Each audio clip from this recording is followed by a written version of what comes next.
Hello.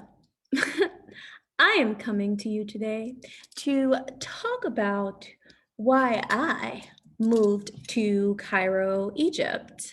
I just landed in Cairo, Egypt today. Today is April 5th, and I made this move to Cairo for several reasons. I don't even know if I can succinctly present it in a video, but I think the main reason is self-preservation, right? So I feel that since the pandemic and even before, there have been a lot of um, misrepresentations of the Black community in the United States, especially when it comes to social justice. And when I say misrepresentations, I'm talking about political commentary, political social commentary, which paints uh, Black Americans' fight for social justice as some sort of a nuisance or annoyance or problematic behavior. And I just completely don't agree with it. It's actually enraging to the point where I often found myself in debate mode, right? Just hyper aware, hyper alert, always ready to debate someone on race. And it's certainly not good for my racial identity development. It's not good for uh, letting go of any forms of anti-whiteness that comes as African American living in the US, and seeing these images and seeing this dialogue about African Americans. I mean, even posting things about race, posting my feelings about race in my YouTube led to debates and conversations about how I don't have rights to my feelings as an African American woman. And that kind of conversation about race is so ridiculous.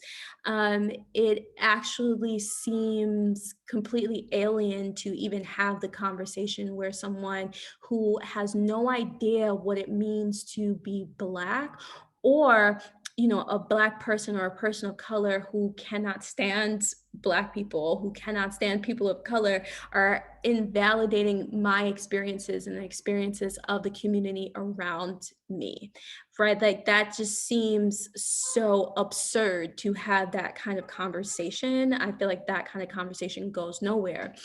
So when I think about race and its role in me living in the US, I feel that the only safe conversations that I can have about race are with my friends.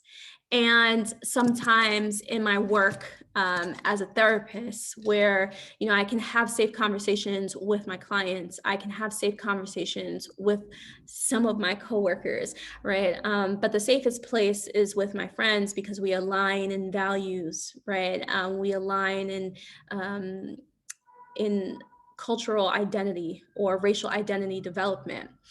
But oftentimes we're talking about coping, right? Like we're talking about coping with what's going on or developing our own dialogue around what's going on, especially when we become targets of um, just anti-Blackness, right? Anti-POC rhetoric, right? We're talking about coping with that dialogue. And that to me has created a lot of hypersensitivity within me, um, or actually fuels hypersensitivity within myself. And I noticed that when I left the United States last year in the middle of a global pandemic, um, I found a sense of emotional and mental separation from what was going on in the US, right? Even though I can be actively watching the news or staying informed, I felt less connection to the hypersensitivity, right? Less connection to the need to have a debate about race.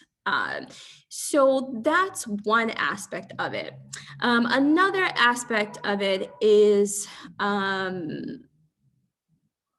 the confusing dialogue around all things African centered or Black centered, right? You can even see it amongst Black people, right? Where so many Black people love traveling to Europe and love traveling to Asia, but very few times have I heard about, Black Americans traveling to Africa or talking about why traveling to Africa would be amazing. So for me, I want to travel to Africa because my genes resonate with Africa, right? I'm 34% Nigerian and probably 20% split between East and West African cultures, right? Like Maasai or Kenya. So I want to understand more about my genes, right? Because it's not something that was taught to me because I am African American, and there is a separation of the amount of information that I actually know and obtain. My family knows about us being from the South, but not all of us know about the transit from Africa in slave ships or where we're actually coming from. So to have my DNA identified, right, allows me the opportunity to experience and resonate with culture and identify why I do the things that I do, right? So I think that all African American people or people of the African diaspora should take trips back home to Africa, in different parts of Africa.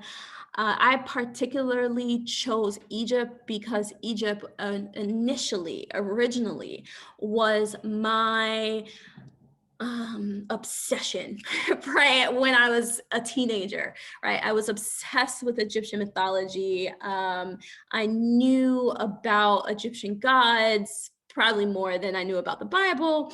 And so I wanted to give credence to this obsession that I had, this initial obsession. And of course, I want to travel to other areas of Africa, but I wanted to give priority to how my spirituality has developed, how my self-esteem has developed, and my sense of cultural collectivism, right?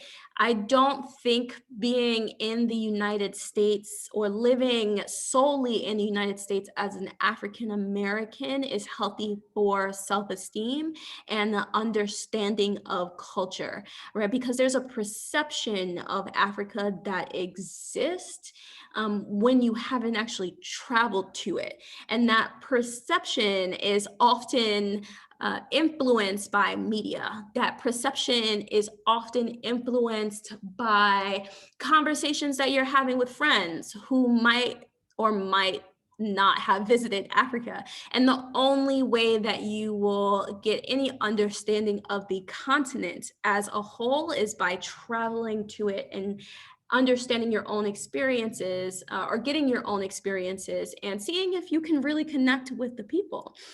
For me, I've really connect with Egyptians. I feel a sense of family and welcomingness. And I also feel like the men are very chivalrous here, even though, there are other sides to Egypt. And, when you go someplace or you connect to something and you love it, you love all of it, right? You don't love bits and pieces, right? Because you have to love what it is for what it is, right? And so I really can say that I truly love Egypt, and Egypt felt like a synchronistic home base, right? For which I can explore this idea of culture and collectivism, right? It is probably one of the of three countries in Africa where the global index of how much the government gives back to the people in terms of third world countries, that global index, the government actually invest in Egypt and the surrounding areas to the point where it is a very urban city environment and has all of the amenities. And these are some things that I would not be able to understand unless I traveled to Egypt, because there's perceptions of the way Egypt is or third world countries are when you don't travel to them. So I really want to understand collectivism, but also understand um, self concepts, right? Getting to understand self esteem and self direction by giving myself a challenge, putting myself out there, and seeing if I can actually work through the challenge. Right. I think staying in one country creates a bit of safety, but then as an African American, it's just not really safe emotionally, mentally, and spiritually to remain in America forever, right? And racists are always talking about going back to Africa, so I went straight back to Africa, and I am loving it, right? I also feel like Egypt is a birthplace for a lot of spirituality, right? In terms of palmistry and yoga and ideas of the soul. And while modern Egyptian culture does not mirror or represent that form of spirituality, this is still the root place for which these spiritual concepts have ventured out and expanded across the globe and settled in the Middle East and settled in Asia. All right. And so I want to know why. I want to connect to the lands because I am a spiritual being, right? Having a human experience. So I'm actually finding a lot more spirituality. I think spirituality here in Egypt than I am in New York. And I think New York is sort of shifting and changing when it comes to spirituality and the spiritual community. I feel like, it's been hit hard by coronavirus. Whereas in Egypt, COVID in the entire country of Egypt hasn't, it actually has 1/3 of the cases of the state of New York. Right. And so that actually caused me to really question systemic representation or presentation of African countries, because I think it's a top down influence when we think about racist ideas and how Black people are viewed historically, right? If it didn't exist in a systematic form, it wouldn't exist on the individual form, right? So once it gets to the individual and we have these ideas, these racist ideas, sometimes internalized racism, it's because there's some systemic issue that existed before the individual is aware of the problem, right? I think of racism as an infestation, right? And once you are aware of an infestation, it has already existed. You are just now seeing the signs. So thinking about that and really challenging this systemic presentation of African culture, it actually causes me to question rules and expectations a lot more. And also, I think one of the last reasons is to challenge myself to see if I can make friends in other cultures, right? Can I really connect to African people the way I feel in my heart connected to African people, even though I haven't met people from all the countries of Africa, though this could happen, right? But I think Egypt is a safe place and a safe place both mentally, physically, emotionally, and spiritually to begin to explore the idea of collectivism, self-esteem, self-concept, through the lens of the African American experience, actually. So yeah, that is why I moved to Egypt, even though it's temporary. God willing, some things will happen, right? Alhamdulillah.